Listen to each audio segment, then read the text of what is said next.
لک الحمد یا اللہ، صلاۃ والسلام علیک یا سیدی یا رسول اللہ، صلاۃ والسلام علیک یا سیدی یا حبیب اللہ، وعلی آلک و اصحابک یا سیدی یا خاتم النبیین۔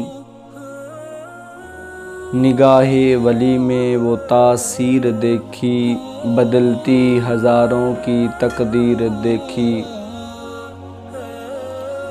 اللہ جل مجدہ الکریم نے قرآن کریم برہان رشید کے اندر ان لوگوں کی صفات حسنہ کو بیان فرمایا یا ایھا الذین آمنوا اتقوا اللہ، اے لوگو اللہ سے ڈرو، وکونوا مع الصادقین، اور سچوں کے ساتھ ہو جاؤ۔ بہت سے بزرگان دین، شیخ اعظام، اولیاء کرام اس دنیا فانی پہ آئے اور رخصت فرما گئے۔ آج ہم ان بزرگان دین میں سے ایک ایسی شخصیت کے بارے میں کچھ گفتگو کریں گے کہ جن کو سید الاولیاء، سید الاصفیاء، سید الاتقیاء کہا جاتا ہے۔ حضور شیخ عبد القادر جیلانی محبوب سبحانی الحسنی والحسینی، کیونکہ یہ مہینہ ماہ ربیع الثانی ہے تو اس کے اندر 11 ربیع الثانی کو حضور غوث اعظم رضی اللہ تعالی عنہ کا وصال مبارک ہوا، اور اس دن کو بڑی 11ویں شریف کے نام سے بھی یاد کیا جاتا ہے۔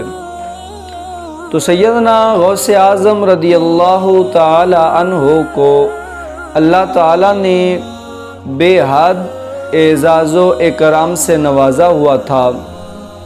آپ کا شمار ان بزرگان دین میں ہوتا ہے، ان لوگوں میں ہوتا ہے جن کو رب نے اپنا قرب عطا کیا ہوا تھا۔ اللہ تعالیٰ نے آپ کو بے حد کرامتوں سے نوازا تھا، اور سب سے بڑا اعزاز آپ کے لیے یہ بھی تھا کہ آپ والدہ کے اعتبار سے حسینی تھے اور والد کے اعتبار سے حسنی تھے، یعنی آپ حسنی حسینی سید ہیں، یہ سب سے بڑا اعزاز ہے۔ تو حضور غوث اعظم کے والد محترم آپ بھی ایک اللہ کے کامل ولی گزرے ہیں۔ آپ کے جو دادا جان وہ بھی اللہ کے ولی ہیں، تو آپ کا جو سلسلہ ہے یہ ولایت کا ہے کہ آپ کو ولی ابن ولی بھی کہا جاتا ہے۔ حضور غوث اعظم کے والد کا نام حضرت سید ابو صالح سید موسیٰ جنگی دوست تھا۔ حضور غوث اعظم رضی اللہ تعالیٰ کے والد محترم انتہائی ناڈر انسان تھے، اللہ اور اس کے رسول کی اتباع میں زندگی گزارنے والے تھے، کیونکہ جب بندہ اللہ اور اس کے رسول کی اتباع میں اپنی زندگی کو ڈھال لیتا ہے تو پھر وہ کسی دنیا دار سے ڈرتا نہیں ہے، پھر اس کو دنیاوی خوف ختم ہو جاتا ہے، نہ اس کو آخرت کا خوف ہوتا ہے اور نہ ہی دنیا کا خوف ہوتا ہے، صرف اس کو خوف اپنے مالک کا ہوتا ہے کہ میرا مالک کہیں مجھ سے ناراض نہ ہو جائے۔ اس کی مثال آپ کے سامنے یوں ہے کہ حضور غوث اعظم کے والد محترم ایک دن سڑک کے کنارے پر بیٹھے ہوئے تھے کہ سڑک پر بادشاہ کے کچھ نوکر گزرتے ہیں اور ان کے سر پر 3 مٹکے ہیں، 3 بندے ہیں اور سر پر 3 مٹکے ہیں۔ تو حضور غوث اعظم کے والد گرامی نے جب وہ گزرتے ہیں تو ان سے مٹکوں سے سمیل آتی ہے، بدبو آتی ہے، تو آپ سمجھ گئے کہ ان مٹکوں میں شراب لے جا رہے ہیں۔ آپ نے پوچھا رک جاؤ، یہ شراب کس کی ہے، یہ سامان کس کا ہے؟ تو وہ کہنے لگے یہ سامان بادشاہ کا ہے، ہم بادشاہ کے سامان لے کر جا رہے ہیں۔ لیکن آج ہمارے ملک کا المیہ بن چکا ہے کہ جس گاڑی کی نمبر سبز ہو جائے ہم پولیس والے اس کو روکتے نہیں ہیں، اور جس گاڑی پر جھنڈا لگ جائے ہم اس پر روکتے ہی نہیں ہیں. کوئی ٹریفک پولیس والا ہو یا کوئی بھی ہو اس کو نہیں روک سکتے. بھائی یہ حکومت کی گاڑی ہے. لیکن غوث اعظم کے والد محترم آپ نے روک لیا. سید ابو صالح موسیٰ جنگی نے آپ نے فرمایا رک جاؤ یہ کیا ہے, تصدیق کے لیے پوچھا تو انہوں نے کہا یہ بادشاہ کا سامان ہے, یہ شراب ہم لے کر جا رہے ہیں. آپ کے ہاتھ میں ایک آسا تھا, سوٹی تھی, آپ نے اس سے تینوں مٹکوں کو انہی کے سر پر ہی پھوڑ دیا. اب یہ بڑی حیرانگی کی بات تھی کہ آج ہم ہر بندہ ہی چودھری اور وڈیرا ہے کہ اگر ہم کسی کے گھر میں مداخلت کرتے ہیں تو وہ آگے سے یہی جواب ملتا ہے ہمیں کہ تم کون ہوتے ہو میرے گھریلو معاملات میں دخل اندازی کرنے والے. لیکن سیدنا غوث اعظم کے والد محترم نے جب مٹکے پھوڑے ہیں وہ دوڑتے ہوئے بادشاہ کے پاس چلے گئے. کہنے لگے بادشاہ فلاں بندے نے آپ کے مٹکے کو پھوڑ دیا ہے, ہم نے بتایا بھی تھا کہ یہ بادشاہ کا بیت سامان جا رہا ہے لیکن اس نے ہماری سنی نہیں, اس نے مٹکے پھوڑ دیے ہیں. طرح طرح کی آپ کی غیبتیں کی. تو دوستو جب یہ معاملہ پیش آیا تو بادشاہ نے آپ کو بلایا. جب آپ کو بلایا گیا تو آپ سے پوچھا بادشاہ نے کہ تم نے میرے مٹکے کیوں توڑے تھے, اور تمہیں بتایا بھی گیا تھا کہ مٹکے بادشاہ کے ہیں, یہ سامان بادشاہ کا ہے, پھر بھی تم نے توڑ دیے. تو آپ فرمانے لگے بادشاہ مجھے تجھ پر رحم آ گیا تھا, میں نے تیرے اوپر رحم کیا تھا, اس وجہ سے میں نے مٹکے توڑ دیے. اب بادشاہ حیران ہے یار کیسا رحم آ گیا مجھ پر کہ میرے سامان کو توڑ دیا ہے اور مجھ پر رحم کی بات کر رہا ہے. آپ فرمانے لگے بھی رحم اس طرح آ گیا تھا, اگر وہ تو شراب پیتا تو تمہیں جہنم میں جلنا پڑتا, تو تم جہنم کا ایندھن بنتا, گناہ کے اندر ملوث ہوتا. تو اس وجہ سے میں نے تجھے گناہ سے بچایا ہے اور میں نے وہ مٹکے توڑ دیے. بادشاہ پوچھنے لگا اچھا تو کون ہوتا ہے میرا حساب کتاب لینے والا؟ آپ فرمانے لگے میں محتسب ہوں. فرمایا کس کا محتسب, کس کے حساب لینے والے ہو؟ فرمایا میں اللہ کی طرف سے محتسب ہوں. یامرون بالمعروف وینہون عن المنکر, کہ میں اللہ کی طرف سے نیکی کا حکم دیتا ہوں اور برائی سے روکتا ہوں. اس وجہ سے میں نے تیرے مٹکے بھی توڑ دیے, نیکی کا حکم دیا ہے اور برائی سے روک لیا ہے. تو بادشاہ کو یہ بات بڑی ہی پسند آئی اور کہنے لگا کہ آپ میرے ہاں نوکری پہ آ جائیں, میں آپ کو وزیر کا عہدہ دیتا ہوں, آپ اس پر فائز ہو جائیں. لیکن آپ کا کام یہی ہوگا کہ آپ میرے جو نوکر ہیں, وزیر ہیں, باقی جو عملہ ہے اس کا آپ حساب کتاب لیں گے. تو آپ فرمانے لگے نہیں, بڑا ایک تاریخی جملہ فرمایا جو رب کی بارگاہ میں کام کرتا ہو اور جس کی ڈیوٹی رب نے لگائی ہو اس کو کسی دنیا دار کی ڈیوٹی کرنے کی ضرورت نہیں ہوتی. یہ سیدنا غوث اعظم کے والد ہیں جو بادشاہ کے سامنے ڈٹ گئے اور حق کو بیان کیا. وہ لوگ ڈرتے نہیں ہیں کیونکہ قرآن کہتا ہے الا ان اولیاء اللہ لا خوف علیہم ولا ہم یحزنون, کہ خبردار وہ اللہ کے دوست ہیں, انہیں نہ کوئی قیامت کے دن خوف ہوگا نہ غمگین ہوں گے, کیونکہ وہ انہوں نے اپنی زندگی کو سانچہ اتباع رسول میں ڈھالا ہوا تھا. وہ اتباع رسول میں اپنی زندگی کو گزار رہے تھے. ان کا مقصد حیات اللہ تعالیٰ کی رضا تھی بس. تو جب بندے کو یہ ساری چیزیں میسر ہوتی ہیں پھر اس کو کسی دنیا دار کا کوئی پریشانی اور غم نہیں ہوتا. تو بات کر رہے تھے حضور سیدنا غوث اعظم رضی اللہ تعالی عنہ کی سیرت کے حوالے سے. تو آپ رضی اللہ تعالی عنہ سید الاولیاء ہیں. جس طرح نبی علیہ السلام کا مقام انبیاء میں ہے, اسی طرح سیدنا غوث اعظم رضی اللہ تعالیٰ عنہ کا مقام اولیاء میں ہے. جس طرح آپ حضور علیہ السلام انبیاء میں سید الانبیاء ہیں, انبیاء کے سردار ہیں, اسی طرح حضور سیدنا غوث اعظم رضی اللہ تعالیٰ عنہ سید الاولیاء ہیں کہ آپ اولیاء کے سردار ہیں. تو سیدنا غوث اعظم بچپن کی عمر میں تھے تو باہر بچوں کے ساتھ کھیلنے کے لیے گئے تو بچوں کو ایک بیل بچوں کے ہتھے لگ گیا۔ تو ہم سب بچپن میں اس طرح کی حرکات کرتے آئے ہیں، ہمیں سب کو پتہ ہے کہ جب بچوں کو کوئی چیز مل جائے اور وہ کھیل رہے ہوں، مستی کی حالت میں ہوں، پھر اس کا کیا اثر کرتے ہیں۔ حضور سیدنا غوث اعظم جن بچوں کے ساتھ کھیلنے گئے تھے، ان کو ایک بیل ان کے قابو میں آ گیا، اور ان بچوں میں سے کوئی اس کی پوچھل کو کھینچتا ہے، کوئی سینگ کو کھینچتا ہے، کوئی اس کی رسی کو کھینچتا ہے۔ تو حضور غوث اعظم رضی اللہ تعالی عنہ نے جب اس کی پوچھل کو کھینچا تو بیل نے مڑ کر دیکھا اور کہنے لگا، عبد القادر تو اس طرح نہ کر۔ جب آپ نے یہ بات سنی تو آپ ڈر گئے کہ ایک بیل ہو کر بول رہا ہے، ڈر کر بھاگ کر گھر میں آئے ہیں۔ آپ جب گھر پہنچے ہیں تو آپ کے کانوں میں آواز آئی، لبیک اللہم لبیک لا شریک لک لبیک ان الحمد والنعمت لک والملک۔ جب یہ آپ نے آواز سنی تو آپ اور پریشان ہوئے اور چھت پر چڑھے کہ یہ آواز کس طرف سے آ رہی ہے۔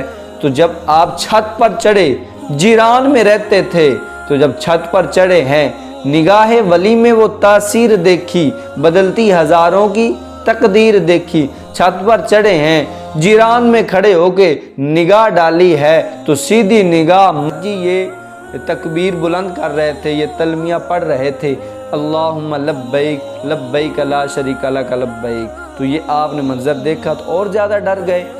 نیچے آئے تو والدہ کو سارا ماجرا سنایا۔ آپ کی والدہ فرمانے لگی، عبد القادر یہ کوئی بڑی بات نہیں ہے، بلکہ جب تم میرے بطن میں تھا، میرے پیٹ میں تھا، تو اے عبد القادر تو بہت سے واقعات ایسے نمودار ہوتے رہے اور بہت سے ایسے میں نے کرامات دیکھی ہیں۔ اللہ تعالیٰ نے تجھے ایک مقام عطا کیا ہے، اور آپ 2 بھائی تھے۔ تو والدہ نے فرمایا، جاؤ، تمہارا باپ فوت ہو گیا تھا، اس نے 80 دینار چھوڑے ہیں، یہ 40 دینار تمہارے حصے میں آتے ہیں اور 40 دینار تمہارے بھائی کے حصے میں آتے ہیں۔ تو آپ نے اپنے 40 دینار لیے اور پڑھنے کے لیے چلے گئے۔ تو آپ نے دین پڑھا، جتنی بھی کتب کا مطالعہ کیا ہے نا میں نے حضور غوث اعظم کی سیرت پر، ان میں سے میں نے کسی کتاب میں سے یہ بات نہیں پڑھی کہ کسی بندے نے یہ لکھا ہو اور آپ کے واقعہ میں یہ بات یا عقائد کے اندر آئی ہو کہ میں حضور غوث اعظم کے آستانے پہ گیا تھا اور حضور غوث اعظم وہاں پر یہ کام کر رہے تھے، بلکہ جس بندے نے بھی لکھا ہے یہی آتا ہے کہ میں حضور غوث اعظم کے مدرسے میں گیا تھا، آپ وہاں اسباق بڑھا رہے تھے۔ جس طرح آج ہمارے مدارس کے اندر اسباق تقسیم ہوتے ہیں، جب سال شروع ہوتا ہے شوال المکرم کے اندر کلاسیں شروع ہوتی ہیں، آغاز ہوتا ہے، تو پیریڈ تقسیم کیے جاتے ہیں اساتذہ کو، کسی کو حدیث، کسی کو اصول حدیث، کسی کو فقہ، کسی کو اصول فقہ، کسی کو صرف، کسی کو نحو، ایسی تقسیم ہوتی ہے۔ حضور غوث اعظم کے مدرسے میں بھی جب تقسیم ہوئی اسباق کی تو آپ نے فرمایا، بھائی جو نالائق بچے ہیں، کن ذہن ہیں، وہ مجھے دے دو اور جو قابل ہیں وہ آپ رکھ لیں۔ تو حضور غوث اعظم ان نالائق اور کن ذہنوں کو بڑھاتے تھے اور پھر ان کو وقت کا ولی کامل بنا دیتے تھے۔ تو وہ لوگ تھے جنہوں نے دین کے ساتھ، جن کا رابطہ دین کے ساتھ تھا، جن کا کام اور شیوا دین تھا، جنہوں نے دن رات دین کی خدمت کی۔ آپ سے پوچھا گیا کہ حضور آپ نے دین کی کیسے خدمت کی ہے؟ حالانکہ آپ نے کتب بھی تحریر کی ہیں، ویسے بھی طلباء کو بڑھایا ہے، تدریس بھی کی ہے، لیکن آپ فرمانے لگے کہ میں نے دین کی جو خدمت ہے نا وہ واعظ کے ذریعے کی ہے، تقریر کے ذریعے۔ میں تقریر کر کے لوگوں کو دین کی طرف بلاتا رہا اور لوگ مسلمان ہوتے رہے۔ پوچھا گیا یا شیخ وہ کس طرح؟ آپ فرماتے ہیں جب میں پڑھ کر آیا تھا تو مجھے واعظ کرنا نہیں آتا تھا۔ آج بھی یہی معاملہ ہوتا ہے، بچہ پڑھ کر آتا ہے، بولنا نہیں آتا، اس کو ڈھنگ نہیں ہوتا، وہ سنگ محسوس کرتا ہے لوگوں سے، جب سٹیج پر جاتا ہے تو بول نہیں سکتا۔ تو یہی ماجرا آپ کے ساتھ پیش آیا۔ فرماتے ہیں مجھے بولنا نہیں آتا تھا تو میں بڑا پریشان تھا۔ ایک رات سو رہا تھا کہ خواب میں حضور علیہ الصلوۃ والسلام کی زیارت ہوئی اور فرمانے لگے، اے عبد القادر واعظ کیا کر، تیرے واعظ سے لوگوں کو فائدہ ہوگا۔ عرض کرنے لگا، یا رسول اللہ صلی اللہ علیہ وسلم مجھے بولنا نہیں آتا، میں واز نہیں کر سکتا۔ تو آپ نے فرمایا اپنا منہ کھولو۔ تو جب میں نے منہ کھولا تو حضور علیہ الصلوۃ والسلام نے 7 بار اپنا لعاب دہن میرے منہ کے اندر ڈالا، 7 بار۔ اس کے بعد سیدنا علی المرتضیٰ آئے، انہوں نے 5 بار ڈالا۔ تو اس کے بعد حضور غوث اعظم کہتے ہیں بولتا میں تھا، لوگوں کے دل پر اثر ہوتا تھا بات کا۔ 70 ہزار کے مجمع میں بغیر لاؤڈ سپیکر کے حضور غوث اعظم بیان کیا کرتے تھے۔ اور آپ کی کرامات میں یہ بھی ایک کرامت ہے کہ جس طرح پہلے مجمع میں قریب بیٹھے ہوئے بندے کو سمجھ آتی تھی، اسی طرح بعید بیٹھے ہوئے بندے کو بھی سمجھ آتی تھی۔ جو مجمع کے آخر میں بیٹھا ہوتا تھا، جس طرح پہلے والے کو سمجھ آ رہی ہوتی تھی، اسی طرح آخر والے کو اسی طرح آواز جا رہی ہوتی تھی۔ تو یہ غوث اعظم رضی اللہ تعالی عنہ کا کرامات میں سے ایک کرامت ہے کہ آپ نے دین کا کام کیا، لوگوں کو دین کی طرف مائل کیا، لوگوں کو رسول اللہ صلی اللہ علیہ وسلم کے دین کی تبلیغ کی ہے۔ حضور غوث اعظم کا مشن یہی ہے کہ ہم دین پڑھیں اور دین کا آگے کام کریں۔ ایک حکایت میں آتا ہے کہ آپ کے دور کے اندر آپ کے علاقے میں ایک قبر سے چیخ و پکار کی آوازیں آنا شروع ہو گئی کہ اس قبر والے کو عذاب ہو رہا تھا۔ وہ قبر سے چیخ اور پکار کی آوازیں آنا شروع ہوئی تو لوگوں نے جب قبر پر جا کے دیکھا، وہ دیکھ کر یہ مواجرہ، یہ معاملہ حضور غوث اعظم کی بارگاہ میں آئے، کہنے لگے یا شیخ فلاں قبر سے آوازیں آ رہی ہیں کہ اس قبر والے کو عذاب ہو رہا ہے۔ تو آپ نے اپنا سر جھکایا اور مراقبہ فرمایا، اور تھوڑی دیر بعد جب سر اٹھایا تو آپ نے دریافت کیا بھئی جس بندے کی قبر سے چیخ و پکار کی آوازیں آ رہی ہیں، کیا وہ بندہ میرے مدرسے میں پڑھتا رہا ہے؟ تو لوگوں نے کہا نہیں پڑھتا رہا۔ پھر دوسرا سوال فرمایا جس قبر سے چیخ و پکار کی آوازیں آ رہی ہیں، کیا وہ بندہ میرے مدرسے میں آ کر نمازیں پڑھتا رہا؟ عرض کی کہ نہیں پڑھتا رہا۔ فرمایا جس قبر سے آوازیں آ رہی ہیں، کیا وہ بندہ میرے مدرسے میں آ کر دسترخوان پر بیٹھ کر لنگر تناول کیا، اس نے لنگر کھایا ہے؟ کہا نہیں کھایا یا شیخ، اس نے آپ کے مدرسے میں پڑھا بھی نہیں ہے، آپ کا جو دستار فضیلت ہوتی وہ دستار بھی نہیں باندھی ہے، اور نہ ہی نماز پڑھی ہے آپ کے مدرسے میں، نہ لنگر کھایا ہے، تو لہٰذا اس نے نہیں کھایا۔ تو آپ فرمانے لگے اچھا کیا وہ میرے مدرسے میں کبھی بھی نہیں آیا؟ تو جواب ملا کبھی بھی نہیں آیا۔ تو اس مجمع میں ایک بندہ کھڑا ہوا اور کہنے لگا حضور ایک دفعہ میں نے اس کو دیکھا تھا کہ وہ آپ کے مدرسے سے سامنے سے گزر رہا تھا، محض گزر رہا تھا، کسی کام کے لیے گزر رہا تھا۔ تو حضور غوث اعظم نے اپنے سر کو دوبارہ جھکایا اور رب کی بارگاہ میں دعا کی کہ مولا یہ تیرے دوست کے مدرسے کے سامنے سے گزرا ہے، اس گزرنے کی لاج رکھتے ہوئے اس کے قبر کے عذاب کو معاف فرما دے اور اس کی قبر کو جنت کے باغات میں سے باغ بنا دے۔ لوگ گواہ ہیں اس بات کے کہ قیامت آ سکتی ہے۔ لوگ کہتے ہیں اس کے بعد آج تک ہم نے اس قبر سے چیخ و پکار کی آوازیں نہیں سنی۔ تو پتہ چلتا ہے اس سے کہ اللہ کے ولیوں کے دسترخوان پر جا کے لنگر کھانا چاہیے، مدرسے میں پڑھنا چاہیے، اور ان لوگوں کے ساتھ مل کر بیٹھنا چاہیے، کیونکہ حضور علیہ الصلوۃ والسلام نے فرمایا ہے کہ جو بندہ یہ پسند کرتا ہے کہ میں اللہ کے نبی کے ساتھ بیٹھ کر کچھ گفتگو کروں یا کھانا کھاؤں، وہ میری امت کے کسی عالم کے ساتھ بیٹھ کر کھانا کھا لے، گویا اسی طرح ہی ہے جس طرح اس نے میرے ساتھ کھانا کھا لیا۔ لیکن آج ہمارا المیہ کچھ اور ہے۔ ہم کہتے ہیں کہ جو تعویذ دیتا ہے وہ پیر ہے اور جو تقریر کرتا ہے وہ مولوی ہے، حالانکہ اسی طرح نہیں۔ پیر وہی ہوتا ہے جس کے پاس دین کا علم ہوتا ہے، جو رسول اللہ صلی اللہ علیہ وسلم کی شریعت کو جانتا ہے، جس نے حضور علیہ الصلوۃ والسلام کے فرامین کو پڑھا ہوتا ہے، جس نے دین سیکھا ہوتا ہے۔ پیر تو وہی ہوتا ہے۔ اب وہ کون سا پیر ہوگا جاہل؟ اس کو تو پیر ہی نہیں کہنا چاہیے کہ جس کو دین کا پتہ ہی نہیں ہے، جس کو اسلام کا پتہ ہی نہیں ہے، جو خود اپنی زندگی اسلام کے مطابق نہیں گزار رہا، شریعت کے مطابق نہیں گزار رہا، وہ پیر کہاں سے ہوگا؟ تو لہٰذا جب بھی بیعت کریں تو میرا یہ پیغام ہے آپ کو کہ جب بھی بیعت کرنے کا ارادہ کریں تو سب سے پہلے دیکھیں کہ جس بندے کی بیعت کا میں ارادہ کر رہا ہوں وہ شریعت کے پابند بھی ہے یا نہیں، آیا وہ شریعت کا عالم بھی ہے یا نہیں، آیا وہ خود بھی رسول اللہ کے راستے پہ ہے یا نہیں، آیا وہ خود بھی صراط مستقیم پر ہے یا نہیں، تو پھر اس کے ہاتھ میں اپنا ہاتھ دیں، پھر اس کے ہاتھ میں اپنا ہاتھ دیں اور اس کا بیعت ہو جائیں۔ تو لہٰذا ایسی چیزوں میں خیال کیا کریں۔ ہمیں یہ پتہ ہوتا ہے کپڑا کس دکان سے اچھا ملتا ہے، جوتی کس دکان سے اچھی ملتی، لیکن ہمیں معاذ یہ پتہ نہیں ہوتا کہ دین کس جگہ سے اچھا مل رہا ہے، دین کس جگہ سے خالص مل رہا ہے۔ ہم پھر بھی پوچھتے ہیں فلاں مدرسے میں بچے کو داخل کرائیں یا نہ کرائیں، فلاں مسجد میں جا کے نماز پڑھیں یا نہ پڑھیں۔ تو لہٰذا تھوڑا سا غور کیا کریں۔ اللہ نے ہمیں شعور دیا ہے، عقل دی ہے، ان لوگوں کا دامن تھامیں، ان لوگوں کے ساتھ وابستہ ہو جائیں جو اللہ سے بھی پیار کرتے ہیں اور اللہ جن سے پیار کرائے ان سے بھی پیار کرتے ہیں۔ تو لہٰذا میں بات کر رہا، حضور غوث اعظم نے جب اس بیل کا پوچھل کھینچا، اس نے مڑ کر دیکھا کہ عبد القادر تم تو اس طرح نہ کرو، آپ گھبرا کر گھر آئے کہ بیل بھی بولتا ہے۔ تو یہ سارے میں نے حدیث یہ عقائد بیان کی۔